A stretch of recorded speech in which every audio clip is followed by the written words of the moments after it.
नमस्कार मित्रों, क्या आप जानते हैं कि हिंदू धर्म के सबसे शक्तिशाली भगवान माने जाने वाले भगवान शिव और भगवान विष्णु के बीच कई बार युद्ध हुआ है। हिंदू धर्म में सृष्टि संचालन त्रिदेव करते हैं, जिसमें ब्रह्मा, विष्णु और शिव। ब्रह्मा ने सृष्टि की रचना की है, भगवान विष्णु सृष्टि का पालन करते हैं तथा भगवान शिव सृष्टि के तथा नकारात्मकता के विनाशक है। लेकिन कई बार ऐसी परिस्थितियां पैदा हुई जिनके कारण भगवान विष्णु और भगवान शिव के बीच युद्ध हुआ। चलिए आपको बताते हैं इसके बारे में। आप देख रहे हैं द धार्मिक रहस्य। चलिए अब करते हैं ज्ञान की बात। वीडियो में आगे बढ़ने से पहले हमारे चैनल को सब्सक्राइब कर ले और बेल आइकन दबा दे ताकि आपके पास सबसे पहले नोटिफिकेशन पहुंचे। देवी सती की मृत्यु के पश्चात भगवान शिव इतने आहत हुए कि उन्होंने संसार से अपना सारा मोह त्याग दिया और अनासक्त होकर रहने लगे। कई वर्षों तक भगवान शिव देवी सती के वियोग में इधर उधर बेसुध होकर भटकते रहे। यहाँ तक भगवान शिव को त्रिदेव के रूप में अपने कर्तव्यों का भी बोध नहीं रहा था। भगवान शिव के सृष्टि से अनासक्त होने के कारण भगवान विष्णु को त्रिमूर्ति के खंडित होने और संसार में अराजकता और नकारात्मक शक्तियों के प्रभाव का भय होने लगा था।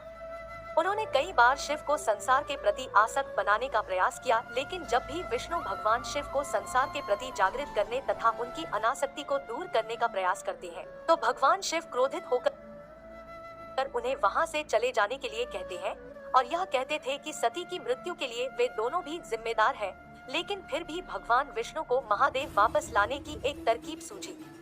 तब भगवान विष्णु ने अपने वाहन गरुड़ को आदेश दिया कि वह नागलोक में जाकर सभी नागों पर हमला करे, क्योंकि भगवान विष्णु जानते थे कि अनासक्ति में भी भगवान शिव अपने भक्तों तथा अपने शरणागत पर होने वाले अत्याचार को नहीं देख सकते। इसलिए भगवान शिव को पशुपतिनाथ भी कहा जाता है। जब गरुड़ ने नागलोक पर हमला किया तो सभी नाग महादेव से सहायता मांगने लगे और महादेव की शरण में आ गए। फिर जब गरुड़ नागों के मुखिया नाग वासुकी पर हमला करने के लिए आगे आया तो महादेव उन दोनों के बीच आ गए। भगवान शिव ने गरुड़ पर क्रोधित होते हुए चेतावनी दी कि वह जो भी कर रहा है वह अन्याय है।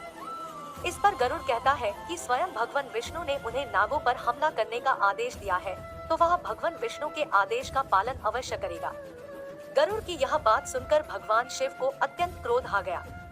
जैसे ही शिव ने गरुड़ को दंड देना चाहा तो गरुड़ ने अपनी रक्षा के लिए भगवान विष्णु का आवाहन किया।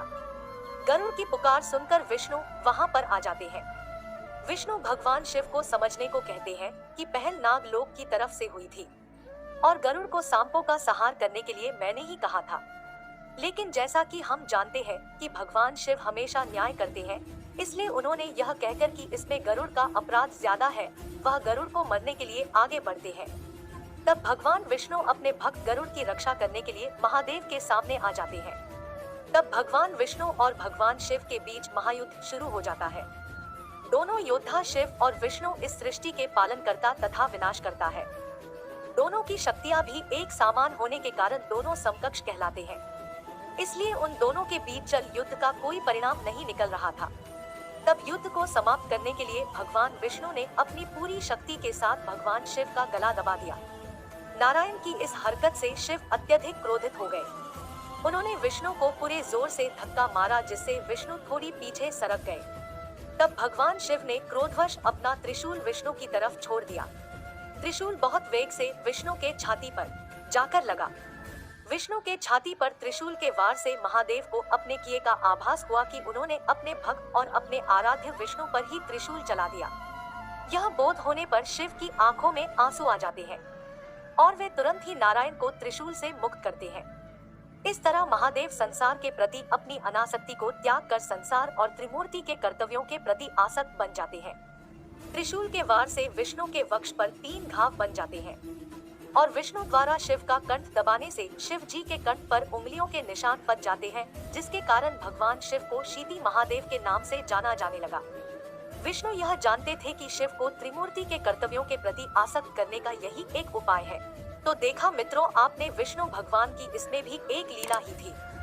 वीडियो पसंद आए तो एक लाइक करें, कमेंट और बॉक्स में जय श्री विष्णु भगवान अवश्य लिखें। ऐसी और वीडियो देखने के लिए हमारे चैनल को सब्सक्राइब कर लें। जब तक आप देखते रहिए द धार्मिक रहस्य।